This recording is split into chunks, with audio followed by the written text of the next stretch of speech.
Hello, my name is Justin Decloux, and I'm here today with Will Sloan. And you're listening to the commentary track for Bela Lugosi Meets a Brooklyn Gorilla. Real Art Pictures was owned by a man named Jack Broder, and it specialized at this time mostly in re-releasing old horror films, particularly from the Universal Library, Son of Frankenstein, Abbott and Costello Meet Frankenstein, etc. They would do double bills, put them on the market with lurid new advertising materials, and they found that there was a huge return, which is one of the reasons that when Jack Broder decided, you know what, we could save money by making our own movies and releasing them, they decided to use Bela Lugosi because the films that he appeared in were such hits on the re-release market. The film is called Bela Lugosi Meets a Brooklyn Gorilla. Great title. Well, it was not originally the title. The original title was, I believe, White Women of the Jungle. Ooh, I like that even better. But it does not promise Bela Lugosi like this title does. So this is a film that, Will, has always had a place in your heart, hasn't it? Oh yeah, this is definitely one of my favorite movies. Not so much the movie itself, although I do love the movie itself, but just the idea of the movie. When people say that William Bodine doesn't have any style, look at this tracking shot that opens the picture. I know, that's one long take. Yeah, there's mood, there's feeling. How did he get that much out of just the shitty set at General Service Studio that he could sustain it for a whole minute and 40 seconds? Stock footage, gotta love it. I think my favorite part, which comes up later in this movie, is when characters point off screen and then it cuts to stock footage. You mentioned General Service Studios, which I think is most famous for being the backlot where they shot I Love Lucy, right? I Love Lucy was being shot at the same time that this film was being shot. General Service Studios, which is now Sunset Las Palmas Studio on 140 or 1040 North Las Palmas Avenue in Los Angeles. It's a vast studio complex where at the time, in addition to I Love Lucy, the Burns and Allen show was being shot. Many things have been shot there. When Harry Met Sally, The Player, Francis Coppola's One from the Heart. In fact, this was the studio that Francis Coppola tried to turn into his American Zoetrope enterprise.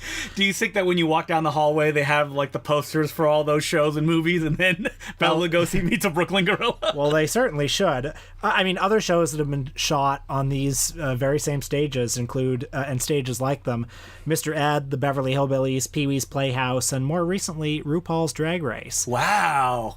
I mean, I think they're all on the same level of quality, especially the one that we're watching right now. I mentioned William Bodine at the beginning, and Bodine, I think if people know his name, they know him as a hack, or the guy who directed Jesse James Meets Frankenstein's Daughter and Billy the Kid versus Dracula. Those were his last two official feature films. And you theorized that if he had not made those films, his name would have probably been forgotten to time completely. Probably. Yeah. But William Bodine has a very minor reputation. The Medved brothers, who wrote a book called the Golden Turkey Awards in the 70s, they nominated him for Worst Director of All Time. He lost out to Ed Wood. In fact, Bodine is really not that bad a director. He's not that great a director. He's competent. Either. But they gave him the nickname One Shot Bodine for his alleged propensity for only filming one take of every shot. I mean, if the Medved brothers said that, it's probably a lie they just made up to pad out their book. I mean, I think a lot of these movies probably were just one take because you look at it and you're like, I believe it. But William Bodine is notable for having one of the longest careers of any Hollywood director. He started in the 1910s. He apprenticed for D.W. Griffith and Max Sennett as basically a gopher at first before becoming an assistant director. Mm-hmm. He's an extra in some of D.W. Griffith's films.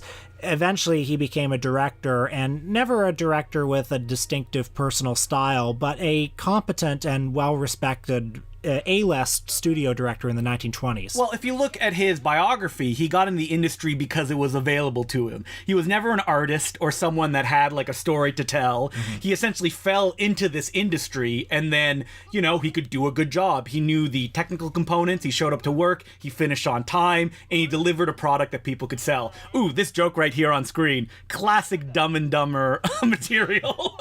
Samsonite, I was way off. This, I think, was a reference to a running gag that used to occur on Martin and Lewis's appearances on the Colgate Comedy Hour. This Mervyn, I don't know. I'm not certain, but there was something to do with Mervyn that was a Martin and Lewis trademark. Oh, really? And we're looking at Dean Martin and Jerry Lewis here, aren't we? Yeah, of course. These are the actual guys, right? No, we're looking at Duke Mitchell and Sammy Petrillo. And even though this movie is called Bela Lugosi Meets a Brooklyn Gorilla, make no mistake, these guys are the star of the show.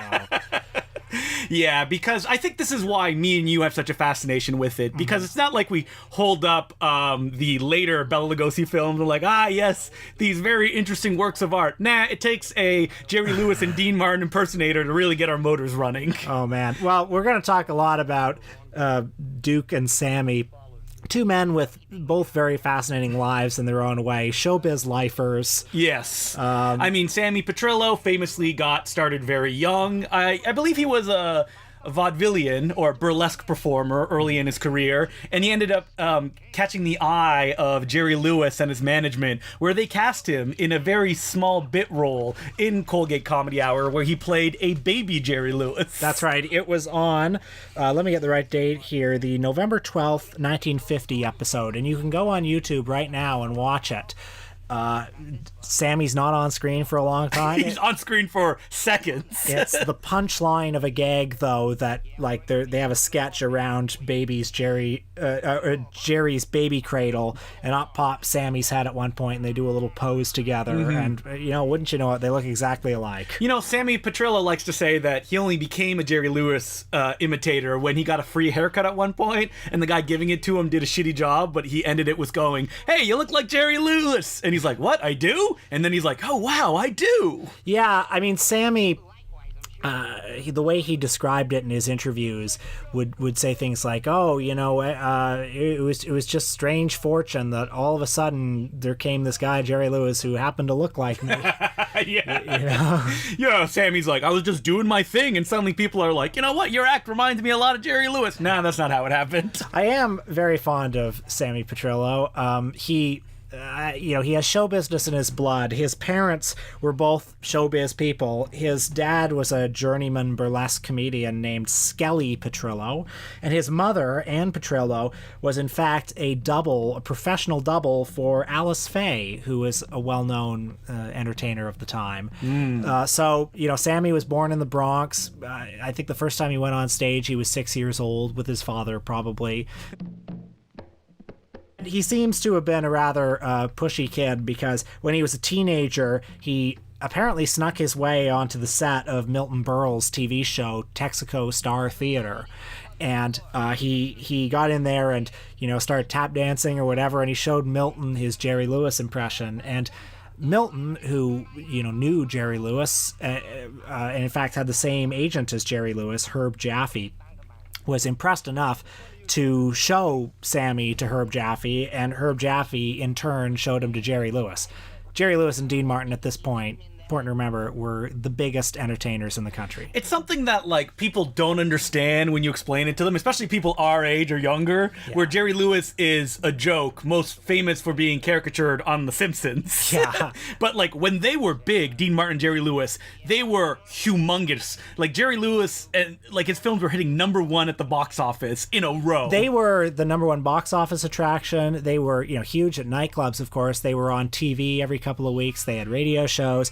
When they were performing in New York in the early 50s, they actually caused a traffic jam on Fifth Avenue. Because people just needed to see them. And it's not an overstatement to say it was like Beatlemania. And, people like to say, especially, if they saw Jerry Lewis and Dean Martin on stage, that no movie ever captured the energy that they brought live. Yeah, and I think the closest you get to seeing some of that energy is watching their shows on the Colgate Comedy Hour, which, it's not the same as seeing them live. It doesn't have that anarchic feeling that people said was so special. But on the Colgate Comedy Hour, you get to see them improvising and ad-libbing and, causing a ruckus. The problem with Dean Martin and Jerry Lewis's movies, of course, they're produced by Hal Wallace, the same guy who produced all the Elvis movies. And as with Elvis, the movies sort of neuter them. They put them in 3-act stories. Even though you have people like Frank Tashlin, animator and surrealists behind the scenes of their movies, you still feel they're straitjacketed. Yeah. So, we'll get to Duke Mitchell and Sammy a little bit more later on, but back to William Bodine. So, in the 1910s, when he was working with D.W. Griffiths and finally became a filmmaker, he actually worked with some of the big stars. He worked with people like Mary Pickford, most famously on a film called Sparrows. Yeah, and also Little Annie Rooney, which was her big comeback. She hand-selected William Bodine to do it. He had some success with... he did a movie or two based on this Booth Tarkington character, Penrod. Booth Tarkington may be forgotten now, but he wrote The Magnificent Ambersons. Right. But it was a very successful movie called Penrod, and William Bodine had developed a reputation for being able to do light comedy and also to direct kids. And Mary Pickford, America's sweetheart. America's child. Yeah. She often played children, little girls in movies like, Penelope of Apple Grove Farm or whatever the fuck those Even things though were she called. was nowhere near a child's age. She was in her 30s at this point, and she had tried to rebrand as an adult star, and it didn't do too well. So Little Annie Rooney was her big comeback film, once again playing a child. And we're missing Sammy do some of that great slapstick he was famous for. Look at that 16-year-old build that he's got. Sammy, he kind of looks like Jerry Lewis, but he really looks like Jim Carrey in Dumb and Dumber. That's the haircut that he's sporting, and his face is long like Jim Carrey around that era as well. I like how he's doing this stand-up act here, and, nobody's laughing at him. Just like real life. I know. I don't think I've ever seen Sammy Petrillo just straight up do actual jokes that people laugh at. It's always, whenever he's in a movie, it's always framed as, well, of course, it's like not supposed to be funny. So how much weight would you give it that this film is like anti-comedy-ish? Because I don't think that's what Sammy was going for. He was not a Neil Hamburger-like figure. No, but I think there is a little bit of you can see it in this scene where it's like he's doing these desperate jokes and nobody's laughing at him. Except for one person, yeah. There's an element of anti-comedy to You're that. right. But I feel like there was that kind of feeling with Jerry Lewis in his movies as well, but maybe not as desperate as you have here. Well, Jerry Lewis was... Oh, look at Duke Mitchell going, yeah. He loves it. That's that chemistry right there. Jerry Lewis was certainly interested in, taking jokes and almost having, a cubist approach to jokes. Yes. Like, the punchline happens at the beginning and then it drags on. And I don't think Sammy has quite that same imagination. Sammy's laugh throughout this film, they're like... I remember loud, the first time you watched this movie, we did an episode of the podcast of Bela Lugosi, and you told me you watched it on a train coming from Ottawa. Trapped. And you said it was dark out and there was nothing to look at. It was pitch black except for this screen, and it was a hell from which I could not escape. This movie's like 74 minutes long, and on that train through hell, it felt like 7 hours. So William Bodine, as we were saying, though, he made a film with Mary Pickford called Sparrows, and it's, there's no real evidence, but he likes to say that it kind of tanked his career. It was certainly a step towards it. It wasn't as successful as Little Annie Rooney was, although it is today remembered as the better film. And Mary Pickford, her big get from that movie was a story that she was forced by the director to do her own stunts over deadly alligators or crocodiles. That's right, carrying a kid on her back above a crocodile pit. And that's what it looks like in the movie, but it's a forced perspective shot. She was never close to those crocodiles. And there have been some suggestions of why Mary Pickford kept fabricating this story. To her death! Yeah, to her death. She never admitted the actual truth, and some have suggested that her husband Douglas Fairbanks was such a daredevil that she wanted to, have a little bit of that too. But I mean, in the process, she had to throw William Bodine under the bus, insinuating or just flat out saying that he forced her to do it, which is not true. Well, Bodine continued directing films for major studios. There aren't a lot of classics in there, but he kept doing a capable job. I mean, he has 372 credits. The problem with him directing for studios was he would do things on budget, on time, very quickly with no protest, Style. with no style. And studios basically said, oh, okay, well, you can do this. You can do more B movies. You can do more lower budget movies for quicker. So he started his place at studios started to become a little more tenuous. Then he, first of all, lost all his money, and he had a significant amount of money. He lost it in the 1929 crash. And then he went over for a couple of years to Britain to make quota quickies. And by the time he came back... Nobody knew who he was. Yeah, and they're like, sorry, no jobs for you. He was done. And so what he could have done at that point was retire or change a career. Or his other option was go on Poverty Row.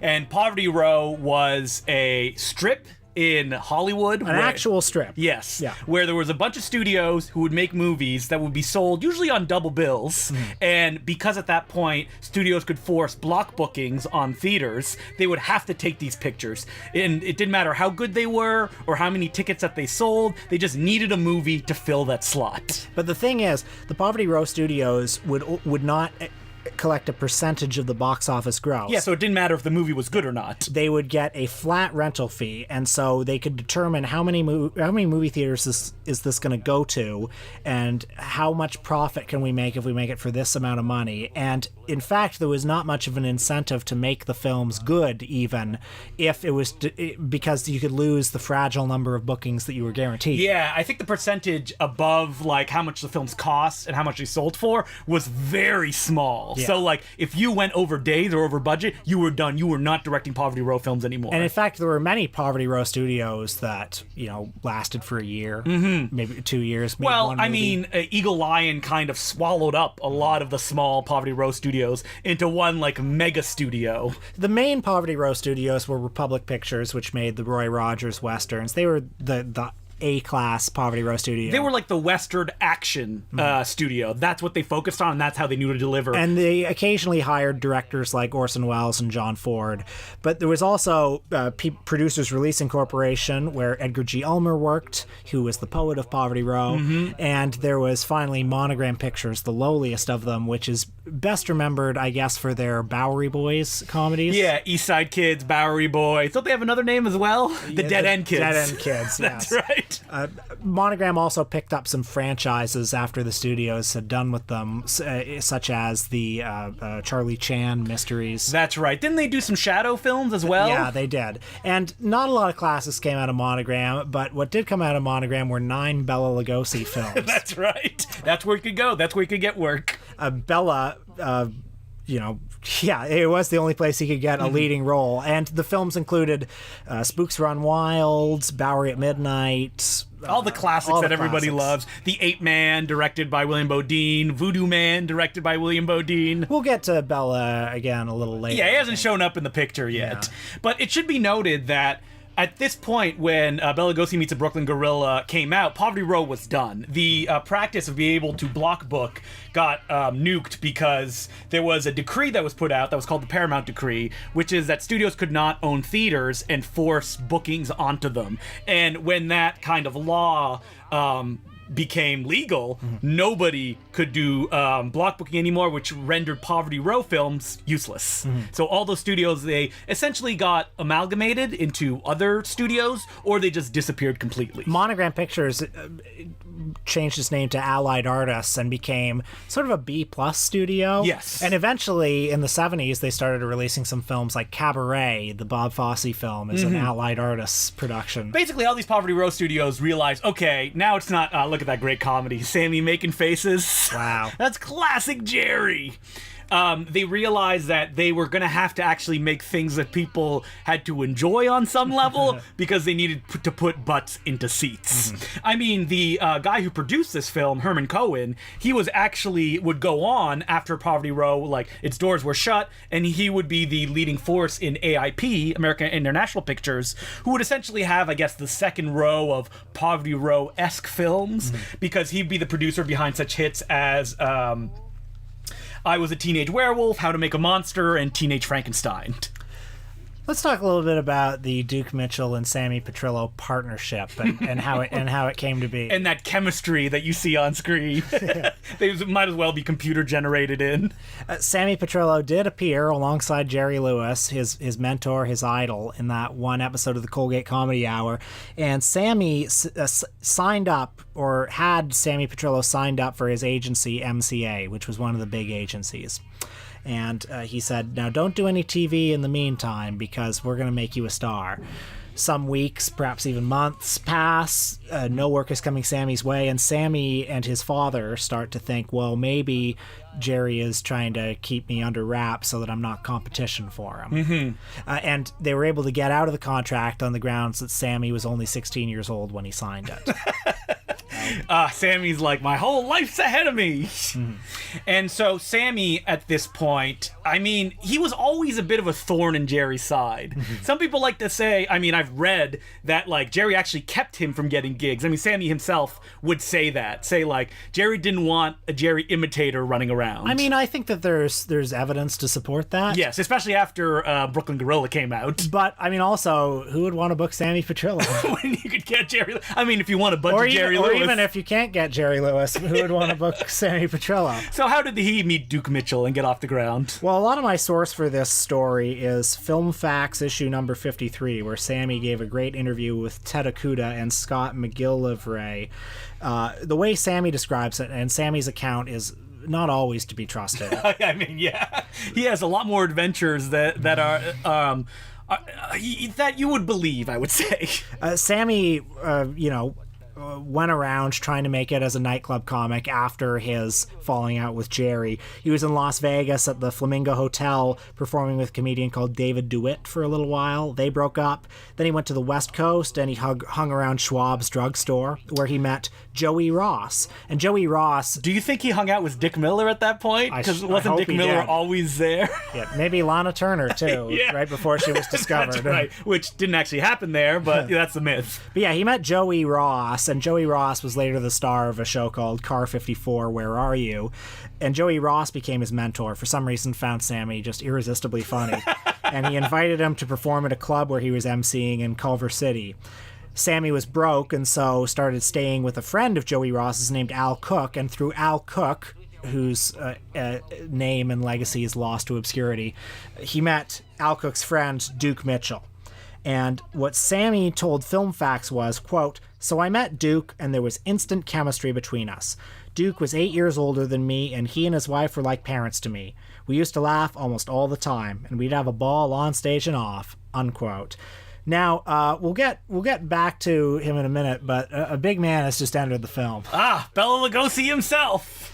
This is, what is this, 7, 8, 9, 10, 11, 4 years after Abbott and Costello meet Frankenstein. And oh boy, he does not look, I think healthy is one way to put it on screen right now. It had been a rough couple of years for Bela after this. Abbott and Costello meet Frankenstein was in 1947, and it was his best role in a big studio production in years, a decade probably. I mean, at that point, he had been in a bunch of Universal horror films, but they were like the C-list kind of reincarnation of the monster pictures. That they weren't the big budgets like Dracula or Frankenstein, but stuff like Ghost of Frankenstein, which Bela could be in, but it wasn't as, I guess, prestigious as it had been before. Bela Lugosi's career, best summed up by what Boris Karloff always used to call him, which was poor Bela. Yeah.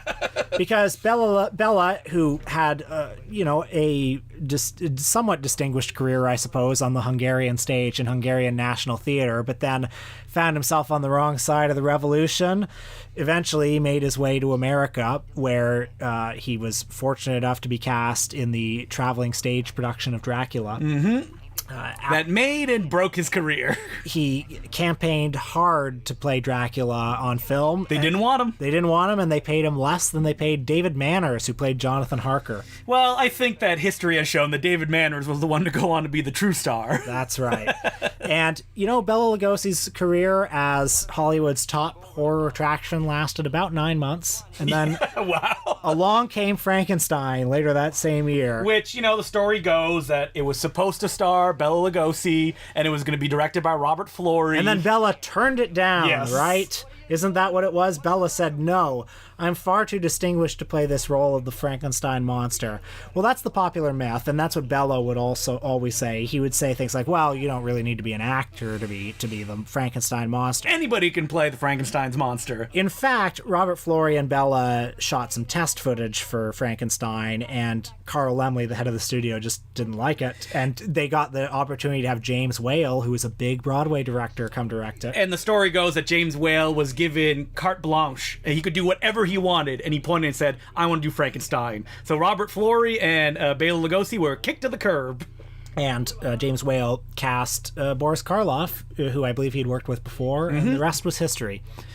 And Bela, I guess, he continued to work. He would appear in serials. He would appear in other movies. The first couple of years after Lugosi was a star were difficult for him, for a number of reasons. He was obviously not a very canny negotiator. I love this bit, just looking at Sammy's cranium.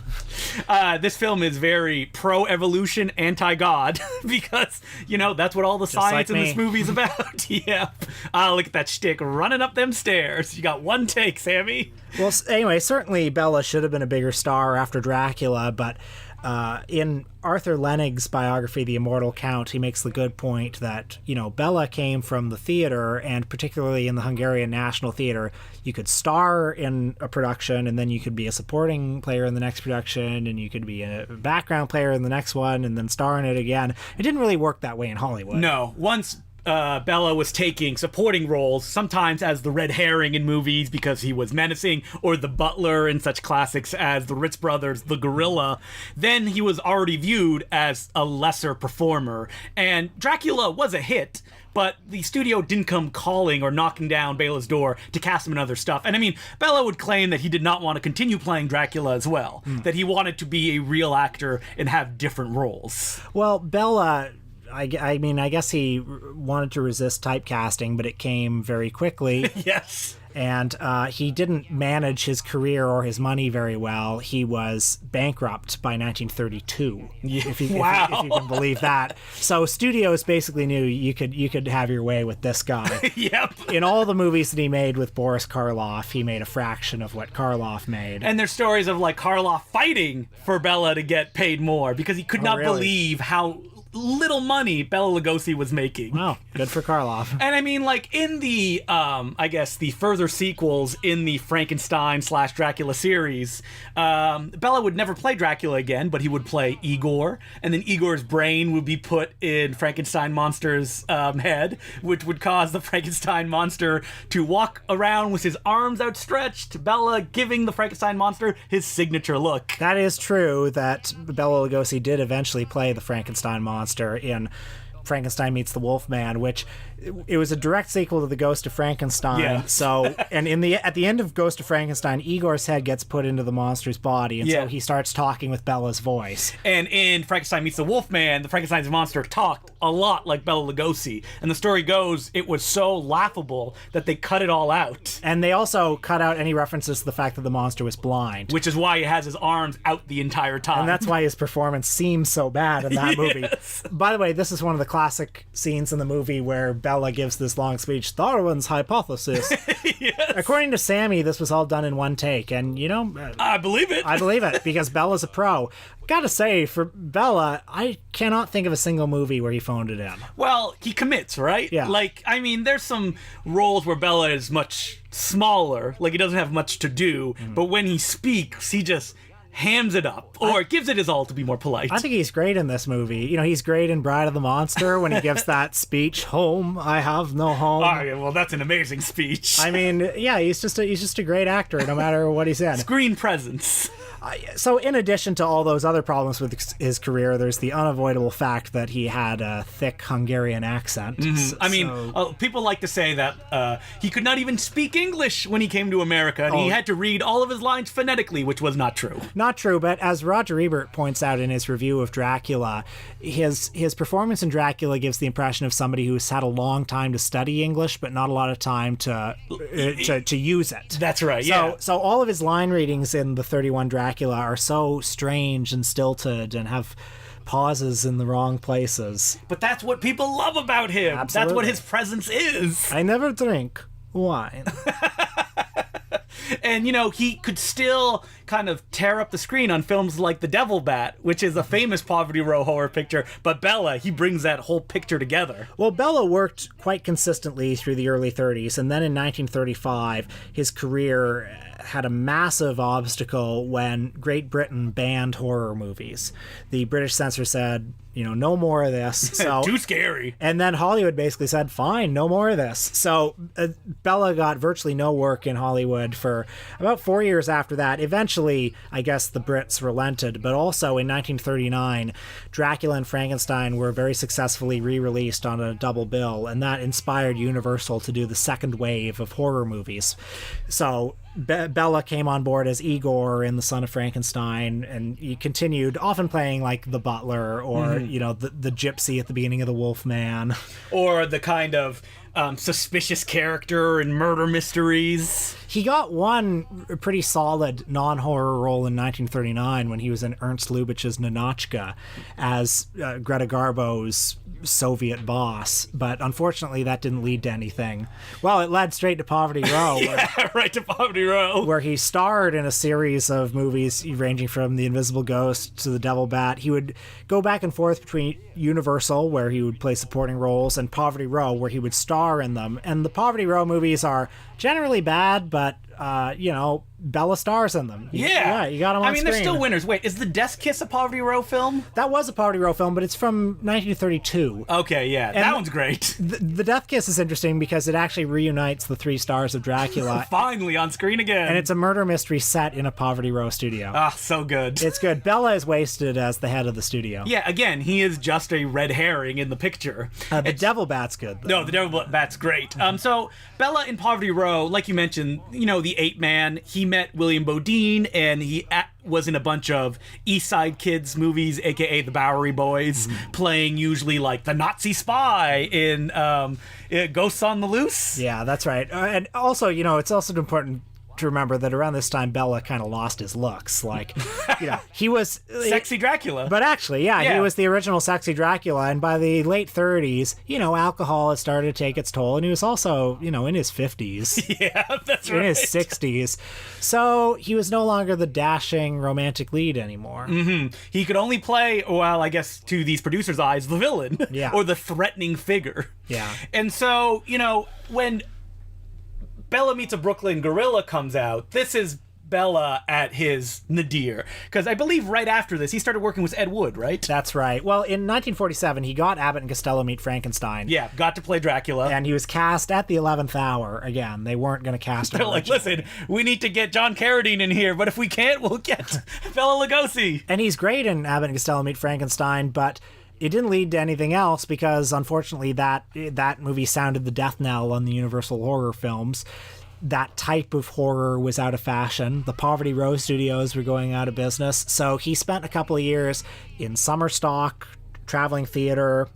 He doing Dracula shows. Doing Dracula, also playing the villain in Arsenic and Old Lace. Definitely not Broadway. Yes. And also, most degradingly, he did a number of spook shows in vaudeville. So he did sketches in vaudeville, like mad scientist stuff, but he would do spook shows where like it'd be him and a guy in a gorilla suit doing something, and then they'd play like the Ape Man or one of the shitty ones that he had a print of, and the kids would heckle him and boo him. Oh, God. Just what a nightmare. Just awful and degrading and humiliating. In while he was doing Arsenic and Old Lace, he made the acquaintance of a young publicist and film fan named Alex Gordon. So Alex Gordon is the guy that became, I guess, Bela's confidant for most of his life.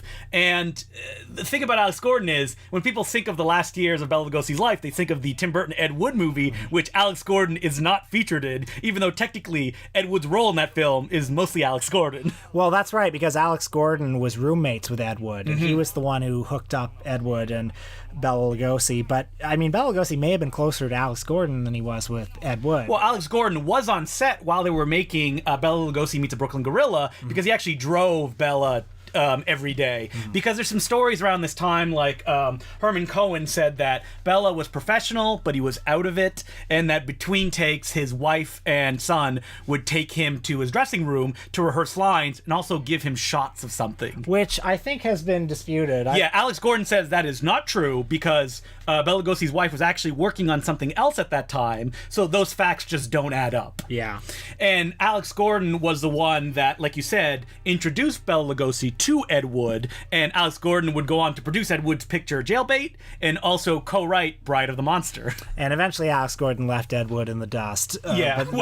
He went to work for AIP, and he produced films like The She-Creature, and was hated by, disliked by Samuel Z. Arkoff, because Alex Gordon was such a big movie fan that he loved to cast like washed-up silent stars in his films, and Arkoff was like, what are you doing? Why are we paying these people? We need names that will draw teenage audiences, not these old people that nobody knows. And eventually Alex Gordon went off on his own. He produced his own films, and he ended up working at Fox in the 60s as a archivist, and he actually found 30 believed to be lost features that he was able to release back onto the market. Here we have Cheetah on screen, I say Cheetah, but it's like there was an ape that was in all these Tarzan pictures, and they called him Cheetah, but he was actually played, I was doing research today, by like 12 different apes. So it's like Cheetah 2, Cheetah 3. Okay.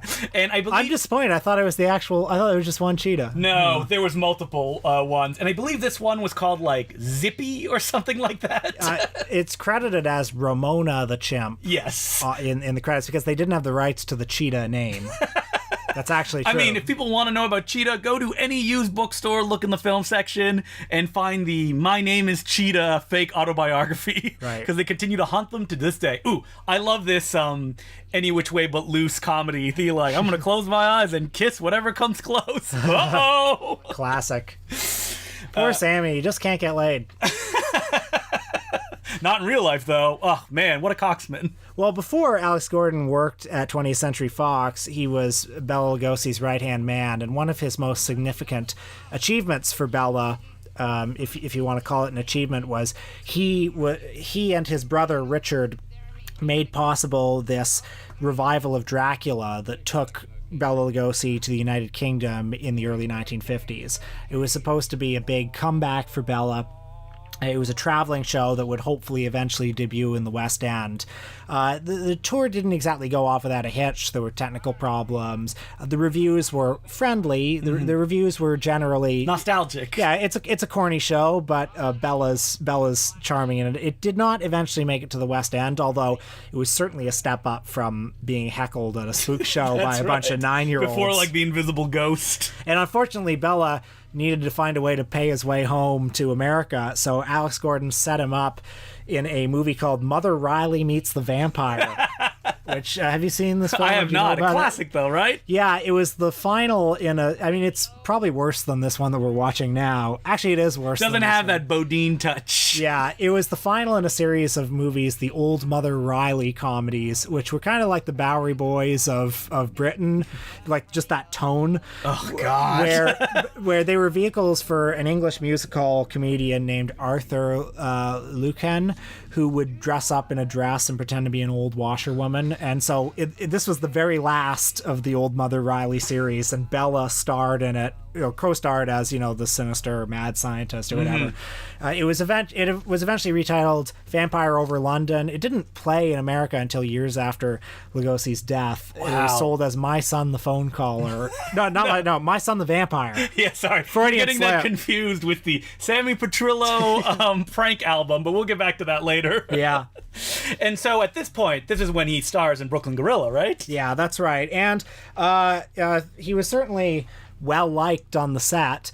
Sammy Petrillo often tells stories about how, yeah, when he would show up, Bela would go, "Hello, Jerry." Yeah, and he would say, "Hello, Boris." And Sammy Petrillo likes to claim that he believed Bela actually thought he was Jerry Lewis, and that Bela Lugosi thought that he was in a Lewis and Martin picture, but I don't believe that for a second. I don't think that's true. I don't think he looked around the set of Brooklyn Gorilla and he's like, yeah, that's probably the kind of resources that Jerry Lewis has at this time. Herman Cohen, the associate producer of the film, he said in the 1980 book, The Films of Bela Lugosi, Morris Duke had these two young guys under contract that looked like Martin and Lewis, and he sold producer Jack Broder into doing the picture. It was a cheap budget picture at the time, but it did very well, by the way. When shooting began, everybody was in awe of Bela. The set became quiet the minute he arrived, and the kibitzing and joking sort of stopped. He seemed to command a lot of respect whenever he talked to anyone, but he could be quite talkative and charming. He told us a lot of stories concerning pictures he and Karloff did at Universal. So Bella's still on his game, still commits. He's good. He never had that moment, I feel, like Boris Karloff had near the end of his career, where you can tell that he's sick and that he really doesn't want to be there. Yeah. And he's not giving it the full Boris Karloff because he thinks his material is beneath him, which you never get you never get that feeling from Bela. I mean, Bela obviously looks old and haggard and Bride of the sick. Monster, but he's strong. You know? Yes. He brings it. Pull the strings. Yeah. So Sammy Petrello, he ended up in this movie with Duke Mitchell, and this was their big break. He was brought on, I believe. Jack Broder is the one who thought he was funny because Herman Cohen, who produced this film, did not think he was funny. Yeah, well, the first guy who thought he was funny was an agent named Morris Duke, who, he handled Mickey Rooney. He produced a lot of the Bowery Boys comedies for Monogram. So he knows comedy. And he, according to Sammy, he said, "This is the greatest talent I've seen in over 40 years." So he brought them to Real Art Pictures, which Jack Broder ran. Herman Cohen was the associate producer who was able to bring in Bela, and they were ready to go. Broder essentially reworked or built on the premise of a film that he had produced the year before called Bride of the Gorilla with Lon Chaney Jr., which I have not actually seen. I'm surprised because me and you, we love gorilla-based films, especially if they have gorilla in the title. Yeah, if there's a movie with a guy in a gorilla suit, we love it. So at this point, when they started making the film, it was not a big budget picture. I mean, you see different kind of numbers wherever you look. Some people will say $12,000. Other people will say $50,000. The truth, like most things, is probably somewhere in between. Yes. They did not shoot for many days. I do believe it went into double digits, though, like 10, 11 days, probably. I know Sammy claimed 9 days. You Yes. often see 9 days as the number, which seems reasonable to me. Yeah, I 9 think days. this looks like a 9-day movie. William Bodine can pull that off. It's not a week, Yeah, but it's not 2 exactly. weeks. They got Tim Ryan to write the film. Tim Ryan being one of the, I guess, shining lights of Poverty Row. He had written 30 films with William Bodine, including such classics as Spookbusters, another Bowery Boys picture, and Crazy Nights, which is the, I believe that's the Shump starring Three Stooges ripoff. Yeah, it's Shemp and Billy Gilbert, and they're two nut-nuts who are, going, "Oh, it's a ghost." And Tim Ryan, the writer of this, also appears in Detour as the Nevada diner proprietor. Oh, wow. Yeah, so put his name in the history books. Yeah. It also says there's additional dialogue by Leo Yuki Sharon and Edmund Seward. I do not know who they are. Maybe they were joke writers. Yeah, they the movie up is the laugh quotient. Full of one-liners. You may be wondering, what was it like to see Duke and Sammy live in a bustling Las Vegas because there is no recorded evidence of them performing the show together. Except something that we'll see towards the end of this film. Yes, I mean, that's not technically live. They're on a studio stage. Well, this is what Sammy said in his Film Facts interview. He said, "I was a dead ringer for Jerry. Duke looked like Dean when he stood next to me. When he was by himself, he just sort of looked like him.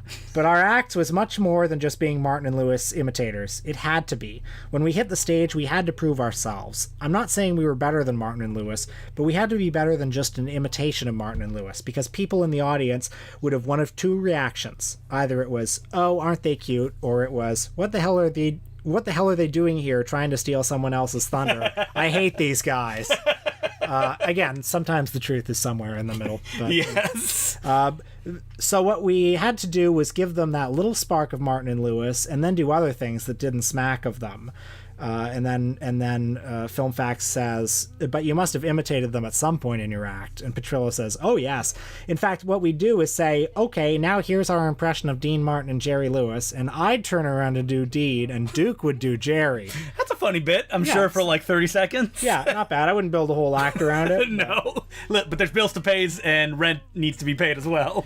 Speaking of William Bodine, here's what Sammy has to say about working with him, and it's consistent of most accounts of Bodine at this time in his career. Petrillo says, "He was the most easygoing guy. When he was directing, it was almost like he wasn't there. He was of the philosophy that if you let a comic run wild, you'll get something great out of it. So I would suggest a joke to Bodine, and he'd let me go with it. When they couldn't come up with a name for Lugosi's henchmen, I suggested the name Chula, which they used. The joke is that Chula is a Greek term for prick." So that's an example of some of the laughs that the Bodine set was able to foster. One of the great stories stories about Bodine is he was shooting a Bowery Boys film, and a page came up and said, "Hey, the people upstairs say I gotta hurry this picture up because people want to see it." And Bodine went, "People want to see this movie?" Yeah.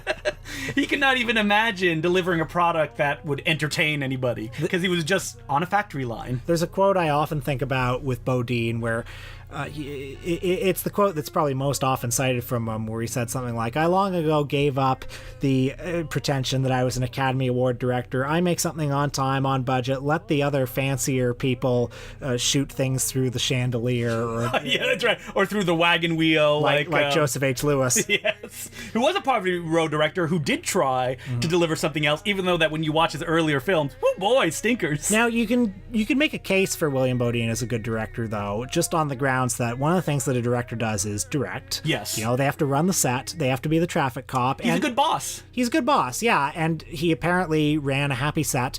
And also, for these comedies, it is probably conducive to not have a heavy hand over it. I mean, yeah, you need to let Leo Gorcey and Hunts Hall run wild. Yeah, I mean, you know, presumably it would have been funnier with funnier comics. Yeah. What, are you not a fan of the Bowery Boys film, Will? I would like to be. Yeah. You know? I mean, but you've watched probably more than most people your age. I probably watched like half dozen of them, which Yes. is more than most people my age. Yes. But, you know, people that grew up on it, they love it. If Yeah. you look at YouTube comments, oh, man, comedy, this is what it used to be. Yeah. And, you know, what's weird about the Bowery Boys, and this is one of the reasons I think that William Bodine's name doesn't continue, is that they never crossed that, like, threshold to be the Three Stooges or anybody like that. Number one, because they're not very funny. Yeah. And I think they also did go out of syndication for a while. Yeah, although my dad remembers watching them on TV Really? when he was a kid. Does he have fond memories about them, or? No, I think he regards them as basically not very funny. Okay, so more of a boomer thing.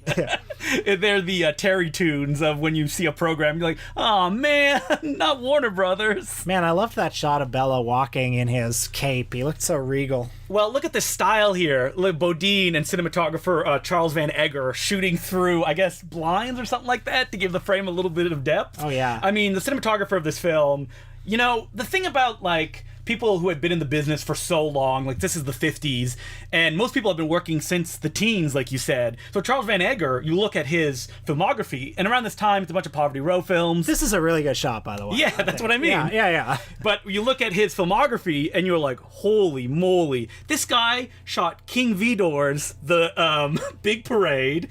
He shot the Lon Chaney, Phantom of the Opera. Wow. Never Give a Sucker an Even Break, classic W.C. Fields. And even around this time, he shot Abbott and Costello Meet the Monsters. I mean, what can you say about it? And a bunch of Ernst Lubitsch pictures. Yeah. So- And now here he is with Sammy Petrello. Mm-hmm. It's like that story you hear about, well, it's not a story, it's a fact, that Vilmo Zsigmond directed shot episodes of the Mindy Project before his death. I feel like cinematographers are one of those jobs that they can keep working longer than most people, like even most directors if they're not big names, but also that people go, oh, you know, you're old or you did this one movie, so you're going to work in this particular crummy genre. You look at somebody like Mark Irwin, who was David Cronenberg's cinematographer, till one day he's like, sorry, David, I can't work with you this time. David's like, no problem, I'll replace you with somebody else for the rest of my career. And Mark Irwin became the guy that would shoot like all the Farrelly Brothers comedies, and he was doing like big comedic stuff, but that didn't really try his cinematographer skills very much. Are you just sitting in awe right now of the how'd they do that? Listen, dissolves, they cost money. This is another nice shot. The bars. Yeah. Listen, the cinematographer and Bodine, they showed up and they delivered the work this time. Well, I'm getting very excited because this is when the best part of the picture starts, when the gorilla himself comes in. And I'm not talking about Duke Mitchell. By the way, we should talk about Duke Mitchell Yeah, because we we will. haven't addressed him yet. And Duke Mitchell, Do we have enough time? he's an endlessly fascinating life. What if I were to tell you that Duke Mitchell was Mr. Palm Springs? Mr. Palm Springs. That's the guy we're dealing with, the honorary mayor of Palm Springs. Yes, this man, born in 1926, died in 1981, was even more of a showbiz lifer than Sammy Petrillo was, and I would argue more successful in showbiz. Yeah, I mean, if you look at his credits, you see that he worked in more movies, and he also worked in the industry longer than Sammy did. And also just like one of the tackiest men who ever lived. So he's probably best known today, even better known than this, for 2 films that he directed in the 1970s, only one of which was released during his lifetime, Massacre Mafia Style and Gone with the Pope. They are pure id on screen. Just it was Duke Mitchell making these movies. Originally, I believe Massacre Mafia Style came out of the fact that he had seen The Godfather, and he's like, this is very offensive to Italian Americans, and I want to show what we really are like. And then he went and made like something 100 times more offensive. Yeah, he made a super violent, really tacky and cheesy mob movie. A really racist movie, too, actually. Sexist, just across the board. Also, pure entertainment. Pure entertainment, starring Duke himself with his ridiculous hair and his awful clothes and his big mustache. Just pure Italian-American cool just guy. Like his button-up shirt, like down to the middle, chest hair bursting out, essentially playing a supporting role. Yeah, oh man, it rules so much. And then Gone with the Pope, which was completed long after his death. He was not able to finish it in his lifetime, but he plays an ex-con who has the brilliant idea to kidnap the Pope and to demand a ransom of $1 for every Catholic in the world. And I mean, he has a crisis of, well, he doesn't have a crisis of conscience, but his friends do on this boat with the Pope, who teaches them life lessons, and there's a different way to go through life. The scene where Duke explains his philosophy and he like talks about all the wrongs that the Catholic Church has perpetrated to the Pope while he's sitting there is one of the all-time classic monologues moments. Oh, so good. But the thing about Gone with the Pope is it is elevated a little bit by the fact that Bob Murawski, Academy Award-winning editor, actually finished it. Yes. Bob Murawski, the editor of the Spider-Man movies and The Hurt Locker, and also who posthumously finished The Other Side of the Wind, the Orson Welles film, also posthumously finished Duke Mitchell's. Paying out of his own pocket to get it done. He is the patron saint of cinema. So what can I tell you about Duke Mitchell? I watched a documentary about him today that's on the Massacre Mafia style Blu-ray called Like Father, Like Son, which the son is his son, Jeffrey Mitchell, who was a young child star for a time. And it's full of all these stories about, what a heck of a guy Duke was. And he would constantly be getting into fights, and he would be hurting people, and he'd be hitting people. Just a terrible human being. And he'd be saying racist things. And the people talking about him in this documentary are speaking almost like nostalgically about it. What a great guy. What a guy. I mean, he just sounds like just a dreadful man, but what can you say? He had a lot of heart, and he was friends with Frank Sinatra. He was friends with Dean Martin. After this film came out, Jerry Lewis was not a fan. And we'll get to that in a minute because that's a juicy story. But Dean Martin thought it was a laugh, and he actually supposedly got some bookings for Duke Mitchell and Sammy Petrillo. And Duke Mitchell actually appears with Dean Martin in a scene from, what is it? Is it like... It's Sailor Beware. Sailor Beware. An actual Martin and Lewis movie. And he's in it alongside, Duke Mitchell is in it with his roommate, a guy by the name of James Dean, who you may have heard of. And the story goes that Duke Mitchell kicked James Dean out of the apartment one morning when he found James Dean in bed with another man. No. Yeah, is that a story that Duke Mitchell says? That's a story. 100% from his... Yeah, well, yeah, but I believe it. Like, yeah, what? I believe it I can imagine Duke, like, bragging about that. Hey, I'm the real man. I got this queer, James Dean. Yeah, not good. But he had a prolific career in nightclubs in Palm Springs, performing to celebrities. There are lots of photos of him with, Henry Fonda and Bob Hope and other stars of the day. Could he have been in Ocean's 11, the original version? I think the real question is, should he have been? Which is No. yes. You can't give him too much power. He's too charismatic on his own. His other big achievement was that he was Fred Flintstone's singing voice. Oh, that's right. Yeah. That is Duke Mitchell whenever Fred Flintstone sings. And that's awesome. Do we know when he and Sammy Petrillo broke up? Yeah, I mean, I think there's some question. They had a bit of an on and off relationship. Mm-hmm. They mostly played, small nightclubs. Sammy would claim that Jerry, basically put the word out, blacklisting them from the big places, which probably true, but Yes, also... I mean, Jerry is a very vindictive man, or was a vindictive man. But also the big places probably didn't really want them.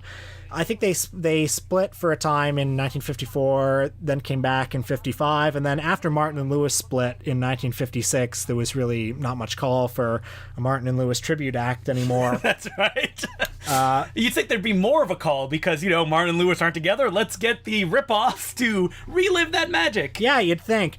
In the Film Facts interview, Sammy is asked if there were any more film offers for the two of them after this, and there weren't. He claims that a company called Federal Films supposedly asked them for a 52-episode series, but I guess that didn't go anywhere. I don't believe that, but okay, yeah. He said it's one of the biggest mistakes he ever made was turning that down. Another story was that Sammy Petrillo was offered the lead role in a big-budget biopic called The Eddie Cantor Story, based on the beloved entertainer Eddie Cantor, who Sammy was friendly with and performed with.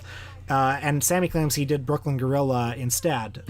And I don't know if that's true. Maybe it is. Maybe, because maybe he was offered the chance of, you get to be yourself and you're the star. And also, Eddie Cantor might have vouched for him. Mm-hmm. Who knows? What a dimension to live in. The one where Sammy Petrillo probably made that movie and then did nothing else afterwards. So Sammy and Duke split up, and generally the story is that it was amicable. There's a story that's popular on the internet. You see it on Wikipedia that they reconciled towards the end of Duke Mitchell's life. Got together for a telethon of some sort. I mean, basically, yeah. Hang on, Justin. Talk for a little bit because I'm about to dig up what Sammy said. Well, I want to point out that the movie when it came out wasn't much of a hit, but Jerry Lewis, it did get his attention, and he was not pleased. Now, there's stories that Herman Cohen offered to sell the negative to Jerry Lewis's people to be destroyed, and that it would never come out, but that they couldn't agree on a price, so it did eventually come out. But the lawsuit, or the prospective lawsuit between Jerry Lewis and Hal Wallace was the producer of the Martin and Lewis movies, between that team and Jack Broder and Sammy Petrillo, that actually got a lot of press. It was written up about in The Hollywood Reporter. It was written up about in Life magazine. I have a quote here that Jerry Lewis did talking to the influential columnist Luella Parsons. He told Luella Parsons, "I met Sammy when he was just a punk kid of 16, and we had him in one of our television shows as a gag. He looked like me, and so he went and hired a partner and had him cut his hair just like Dean's. You can't create something and have people swipe it right out from under your nose without doing something about it." Eventually, it was determined that, I guess, Jack Broder's people just wanted too much money for Bela that's what Lugosi. it was. And also, Hal Wallace's team determined they were coming off badly in the press about this. They were coming off the jerks. Yeah, the biggest stars in America are picking on these two-bit guys. And in fact, according to Sammy, and I believe it, Dean Martin said, just let him do it. Let him make a buck. It's fine. So the lawsuit, and also, Duke Mitchell apparently thought that maybe the reason Jack Broder made the movie was because he thought he could get some legal saber rattling out of Jerry, and for extra press, if not just them paying them outright for it. Exactly, probably. But then when Hal Wallace stopped the lawsuit, it was shit, we gotta release it. And I mean, it didn't take a lot for this movie to make back its money. I think by all accounts it was profitable, even though it did slide into public domain, where I think that people do have a nostalgic feeling for it because it would appear on the afternoon packages where you'd have this movie and some of the AIP or the Roger Corman ones that slid into public domain. It was distributed to TV under the title The Boys from Brooklyn, and I know that Joe Dante has talked a number of times about how he saw it on TV and he thought it was a Martin and Lewis movie. I mean, why would you think any differently when you were a kid? There's no indication. So you may be wondering, did Duke and Sammy ever reconcile? Well, here's what Sammy Petrillo said in the Film Facts interview from 1995. He said, yes, in fact, during the late 70s, I went out to California to try to raise completion money for a film I was making with Bill Giorfri called Gas is Best. While I was out there, a friend named Larry Joachim said, "Sammy, why don't you work for my movie distribution company?" So I became the West Coast branch manager for Transcontinental Film Corporation. Duke would visit me at my office every day, and we'd hang around together. Duke had written, directed, and starred in a film called Masker Mafia Style, and he wanted me to distribute it for him. We also talked about making another film together, The Team, about a famous comedy team who split up. It shouldn't be too difficult to figure out who we based the story on. But before any of this happened, Duke passed away. May he rest in peace. He was a great guy. So that's what Sammy said. In the Like Father, Like Son documentary about Duke Mitchell, this is what Jeffrey Mitchell says. "My father never liked the man. That was the be-all, end-all of that. He just didn't want to deal with the guy at all. He did one movie with him, and he didn't like him. They floated stories that when my dad was ill and passing away, that there was a reconciliation between the two of them, which is a complete falsehood. They never reconciled. Sammy Petrillo never called him, never spoke to him." Wow, that's a sad story. Let's lift spirits a little bit. We got a man in a gorilla suit on screen. And not just any man. We got Ray Crash Corrigan on screen. Oh man, tell the people who Ray Crash Corrigan is. Ray Crash Corrigan is famous for one thing, and that's being a gorilla. If you see a gorilla, pretty much from like the late 40s to the 50s, it's Ray Crash Corrigan. Bob Burns. Or Bob Burns, you're right. Yeah. But that's, I think, later. Yeah. Because Ray Crash was like the guy. I think he owned his own gorilla suit. That must be it. Yeah. And that's why all these movies have the same gorilla suit. Yeah. I mean, this gorilla suit is great. Yeah. Love it. And that was his entire career. If you look at his credits, he was in some westerns and stuff like that, but it's like Gorilla, the Ape in Tarzan Pictures, and most famously, one of his last role, he played It in It, the Terror from Beyond Space. And at that point, Corrigan was so drunk and uninterested in what was going on that he refused to do a fitting for the suit. So if you look at It, the Terror from Beyond Space, great movie. It's called the basis for Ridley Scott's Alien. Corrigan was so fat that he couldn't get in the suit, and the mask didn't fit over his head. Huh.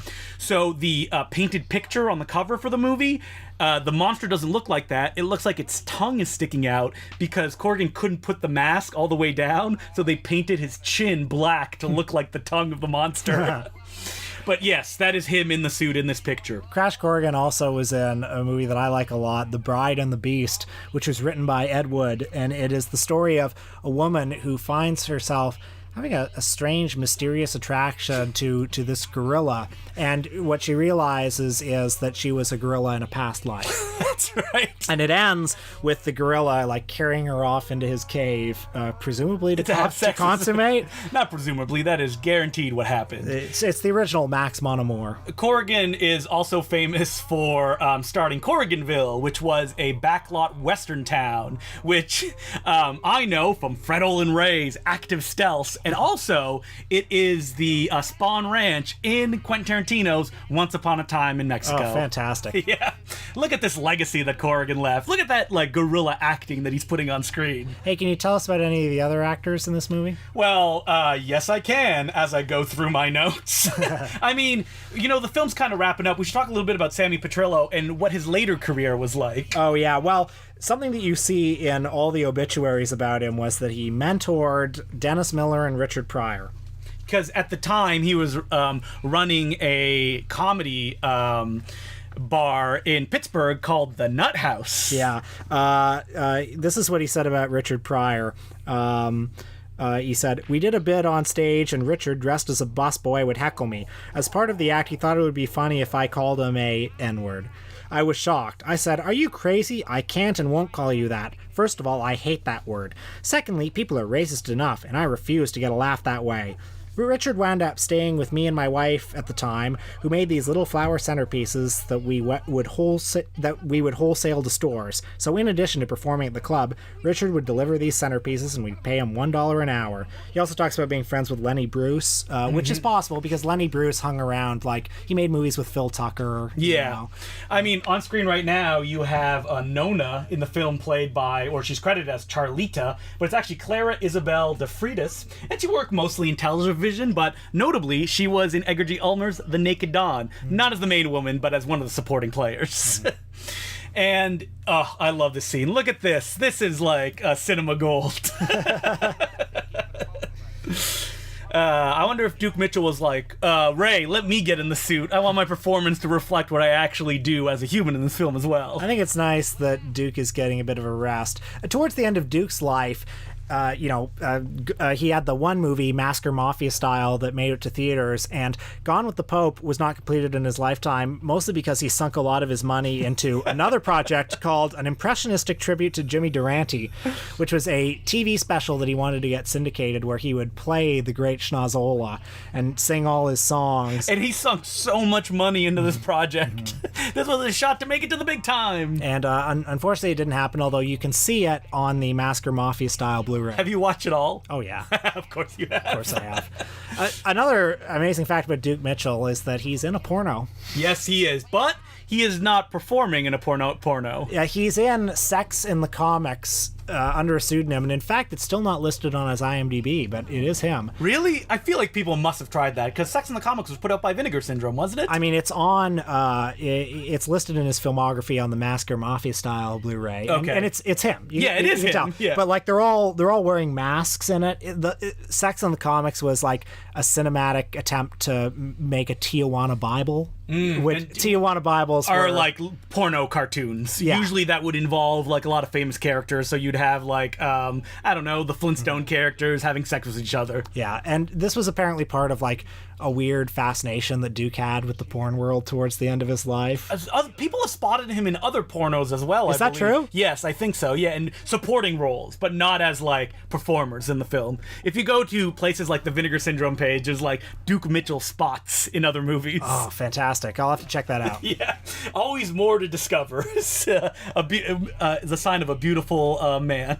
So, I guess Jerry and Sammy didn't reconcile? No, and Sammy was bitter about that till the end of his life, because there were some opportunities to ride that Jerry Lewis, I guess, train or coattails, because at one point, Jerry appeared on a talk show. Which one was it? It was the Today Show in 1982, and the guy, I forget who it was, who was showing the montage of clips from Jerry's career. Yeah.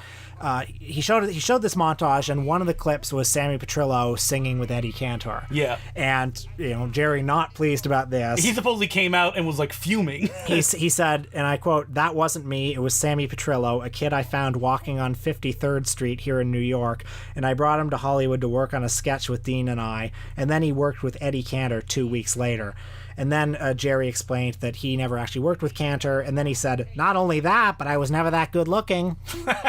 I gave that to Sammy Petrillo. Classic Jerry riff. And then later that week, Jerry was scheduled to be on the David Letterman show, and Letterman's office apparently called Sammy and were like, "Hey, do you wanna come on and surprise Jerry?" And Sammy declined. He said no. He said, "I do not want to associate with Jerry in any way." And good for him, honestly. Yeah. I mean, at that point, Sammy was riding high on his own career as no.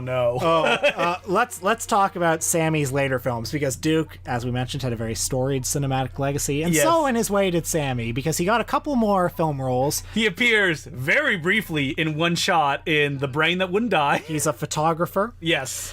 His first, I guess, vehicle after Brooklyn Gorilla came in 1961, and it was a nudist camp comedy called Shangri-La. Yes. Where he plays a goofy zoo attendant. That movie also has a guy in a gorilla suit. Yes! He plays a zoo attendant. Is it Ray Crash Corrigan? I don't know, actually. I doubt it. Maybe Bob Burns. But he's recounting his amazing vacation where he was following these two sexy ladies as they went to nudist camp after nudist camp. And there were just a lot of shots of him, like, You know what's better than one gorilla? Two gorillas. This is classic comedy situation right here. Shangri-La, which is very hard to find. You can get a DVD from the Something Weird video website. Mm-hmm.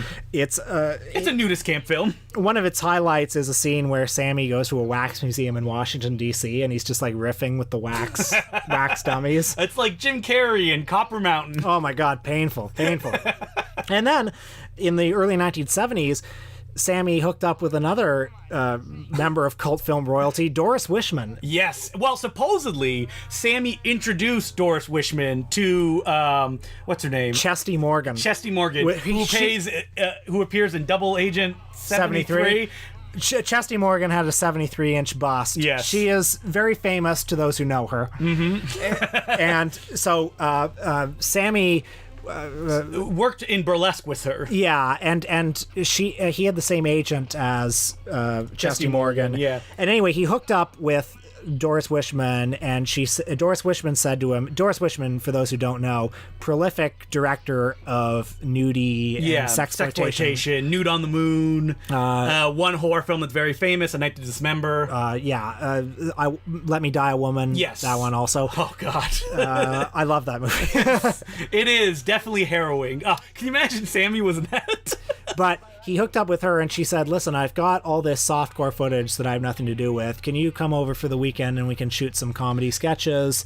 And then once we do this and make some money, we'll make a real movie together. Yeah, she promised him that. We will make a real movie together. And that film, that like comedy sketches where a very old Sammy appears in, is called Keyholes Are for Peepin'. And it's awful.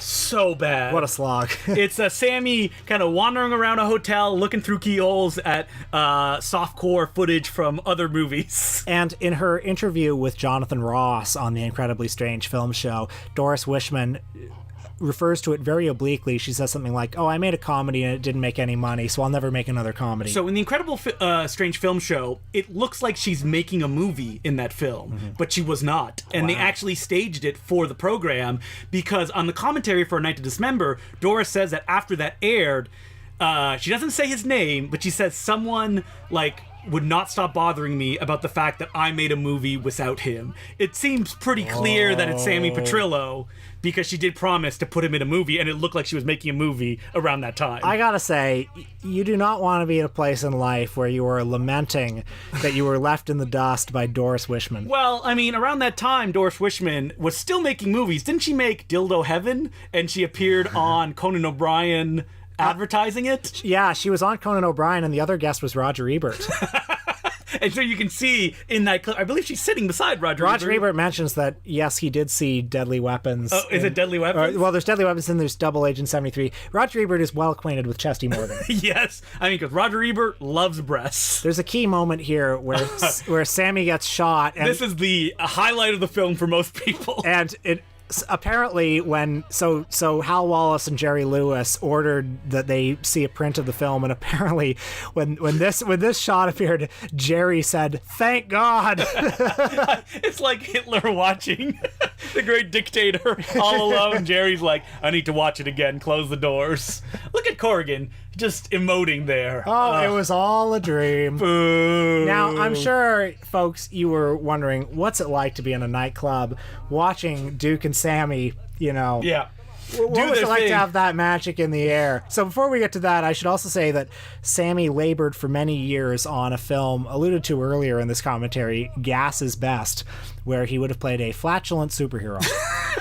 And apparently a lot of it was shot, and Where Bob Murawski? You got to be hunting that down. Bob Murawski, I beg you, find it, release it. We need more Sammy. I mean, on his IMDb, there's still a few films that have never been released. I don't have the title in front of me right now, but I love this scene because you see it's the Wizard of Oz ending. Yeah. But you also have Bela Lugosi going, "You better get some laughs, or you'll be collecting unemployment insurance," which is actually what happened after this movie. Yeah. God, he's only, I think, 17 or 18 years old in this shot. That is insane, yeah. And when you see interviews with Sammy Petrillo, it's clear that this was the highlight of his life. Yeah, I mean, he did work in other things. Like, he worked, as we mentioned, in burlesque. He was a radio show producer, a film distributor. He ran a nightclub. And it's unfortunate, we don't really have stories from that time. Near the end of Sammy's life, or even before that, he would get interviewed always about Brooklyn Gorilla, because that's all people cared about. That's what they were nostalgic for. I'd love to talk to him about Shangri-La, but unfortunately it's passed. And he did appear at some conventions. Can you imagine going to, a horror convention and Sammy is sitting there signing autographs? I would go straight to his table. I would pay whatever it cost. I mean, I'm licking my lips because there has been a biography that's been threatened by Dave Abramson called Your Time Is Now, the Sammy Petrillo story, which has the backing of people like David Friedman, who did the cover art for it, and I cannot wait I mean, this is a film as well that, like, Leonard Maltin, yes, the Leonard Maltin, showed it at his film festival, Maltin Fest, on film to, I guess, an unsuspecting audiences and a group of fans, people like Drew Friedman, Scott Alexander, the screenwriter's a massive fan as well. There's a Sammy Petrillo Facebook page that if you're interested, you should check out. There's a recent book that Rotten Tomatoes put out called Bad Movies We Love, and Leonard Maltin... God. I know, it's bullshit. Yeah. But Leonard Maltin writes an essay in it about how much he loves Bela Lugosi. Really? Brooklyn Gorilla. That's using your power for good. Yes, that justifies the existence of that book completely. In the Film Facts interview, they ask Sammy, have you seen Brooklyn Gorilla recently? And Sammy says, are you kidding? A ham like me? Of course. I have a video copy of it. I know some critics have panned the picture. I don't know why. I think it's a cute movie, and that's not just because I'm in it. It's so nostalgic, and Lugosi does a wonderful job. They ask him, does it surprise you that after 43 years, Brooklyn Gorilla is still attracting an audience? Petrillo says, it astounds me. It's something that keeps me alive, mentally and spiritually. I don't know how else to explain it. I have 5 sons and 4 grandchildren, and even when I'm dead, they'll still be able to see my image on film. I'll still be around. And I mean, people are listening to us right now talk over this movie. And we're kind of the heirs to Duke and Sammy in a way. Right. We're the Do true... I need you? Do I?